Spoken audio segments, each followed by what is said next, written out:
This is Matt with Mel Express Radio. I have with me Trae, frontman of Mouthful War. How you doing tonight, man? Pretty good, man. How about you? I'm doing good as well.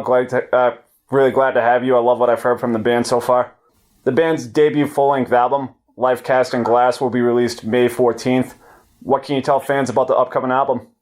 It's packed full of punch from song 1 to song 11. Honestly, I think that me and my friends put everything we could into a record, and we're extremely excited for everybody to hear it.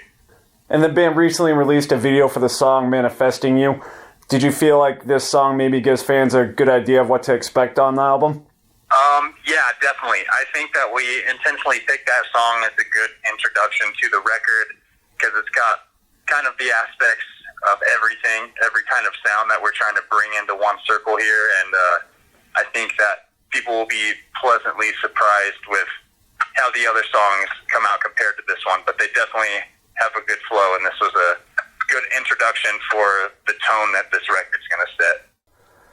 How was the writing and recording process, having this being the band's first full-length album? It was a very much less pressure than we would typically have to be under creating an album, which was nice, and kind of being stuck at home during the quarantine process made it to where we could really dive in on some things that we maybe not have done before, just really small details. So I think it really came out great being able to take the time stuck in our home studio and just go completely in on the process. And I think you can definitely tell when you're listening. So we're excited with how it came together. What are some of the challenges that the band has faced being fairly new and just getting your feet planted during the COVID-19 pandemic? Of course, touring would definitely be a big aspect. We had just kind of gotten started. I want to say we did 3 tours. One of them was at the very beginning of COVID, so shows started dropping. But it would definitely be great, and we all kind of think about how nice it would be if we had been putting in the touring work for the whole past year, and then now we're putting out a record. But at this very same time, I don't think our record would be what it is if we didn't get stuck and not being able to get out. And again, being fairly new, who would you like to go on tour with, whether it would be headlining or supporting?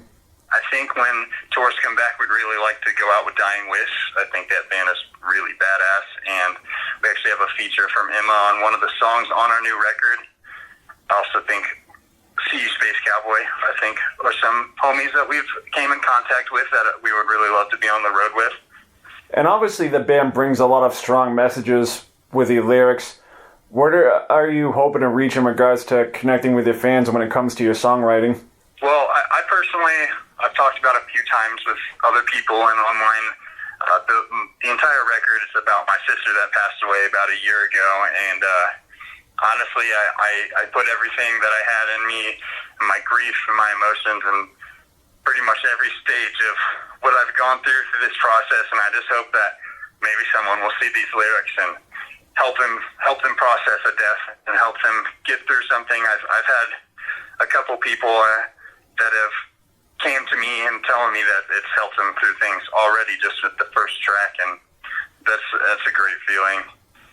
What do you see for the rest of the year with the band if things do get safe enough to tour? We're hoping so.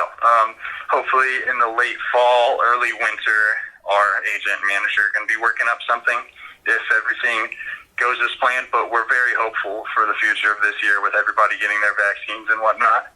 Being fairly new again, what would be some things on your bucket list for yourself and the band for the future? Just a really simple one right off the bat. We just want to go overseas. We'd love to hit Europe. Honestly, anywhere in Europe. We haven't even got the chance to hit Canada yet, but anywhere booked outside of the U.S. is going to feel like a really big milestone for us. For anyone that's unfamiliar with the band, how would you describe your sound?